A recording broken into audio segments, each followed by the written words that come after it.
Halo, assalamualaikum warahmatullahi wabarakatuh. Ketemu lagi di channel YouTube Farm TV 69 Production.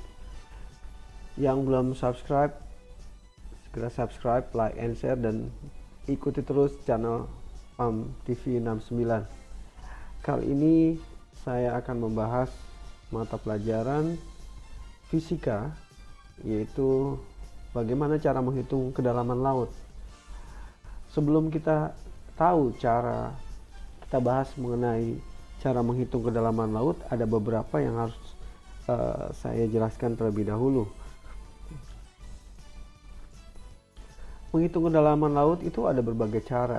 Cara pertama adalah dengan menggunakan cahaya. Hal ini pernah dilakukan, tetapi dikarenakan gelombang cahaya tidak dapat merambat jauh dikarenakan sifat air yang bersifat difraksi gelombang cahaya, sehingga dengan metode ini tidak terlalu akurat dalam pengukurannya.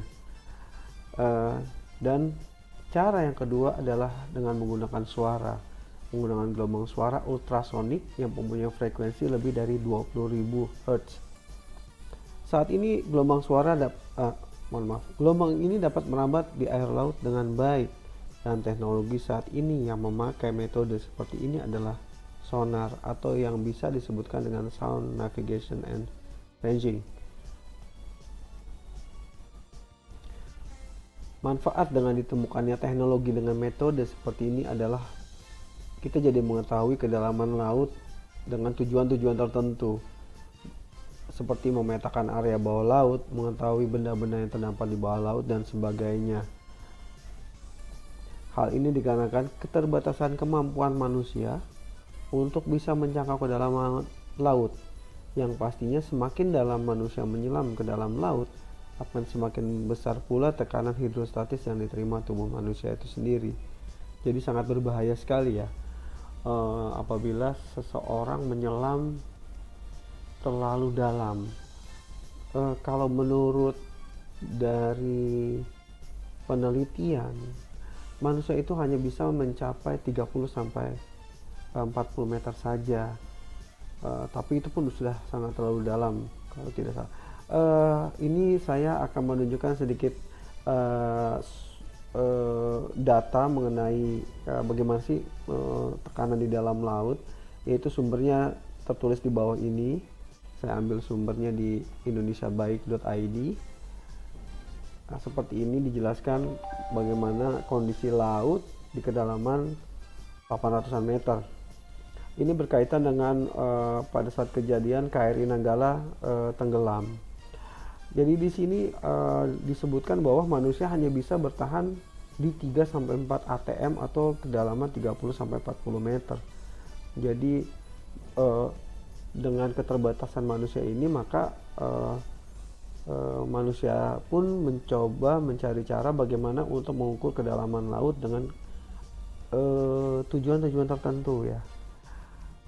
Ini bisa dibaca. Untuk lebih lengkapnya mungkin bisa kunjungi saja di situs tersebut.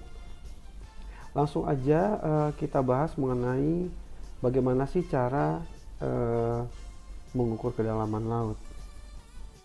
Nah, contohnya seperti ini ya. Ini kita bagaimana mengukur kedalaman laut yang seperti ini.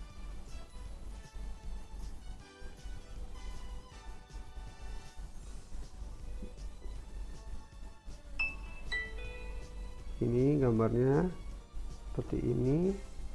Rumus menghitung kedalaman laut yaitu adalah S sama dengan V kali T per 2. S itu adalah kedalaman laut dengan satuannya meter, V adalah kecepatan gelombang suara, satuannya adalah meter per detik atau meter per second, dan T adalah waktu sampai gelombang bunyi memantulkan kembali, yang dengan satuannya adalah detik atau second. Bisa dihafalin seperti ini, gampang sekali rumusnya. Langsung aja ke contoh soalnya yang seperti ini. Jadi ada satu kapal penyelamat memancarkan bunyi di dasar laut. Jika cepat lambat bunyi gelombang air laut adalah 1400 meter per detik, dan setelah 5 detik kemudian terdengar suara pantul, berapakah kedalaman dasar laut tersebut? Diketahui V sama dengan 1400 meter per detik dan waktunya adalah T sama dengan 5 detik. ditanya adalah kedalaman dasar laut tersebut. Jadi S. Jawabnya adalah dengan rumus S sama dengan V kali T per 2. S sama dengan V kali T per 2, kita masukin aja, V nya adalah 1400 kali T nya 5 per 2. Seperti ini. Jadi S sama dengan 7000 dibagi 2. S nya adalah 3500 meter. Jadi kedalaman laut nya kita ketahui adalah 3500 meter. Gampang sekali ya, paling soalnya tinggal hanya dibolak-balik saja. Untuk lebih mengerti lagi bagaimana cara mencarinya atau bagaimana ini bisa terjadi, mungkin bisa dibaca di referensi lainnya atau bisa nonton juga di channel YouTube lainnya. Sekian dulu dari saya hari ini, terima kasih. Selamat belajar, sampai jumpa lagi dengan materi pelajaran lainnya. Wabillahi taufiq wal hidayah. Wassalamualaikum warahmatullahi wabarakatuh.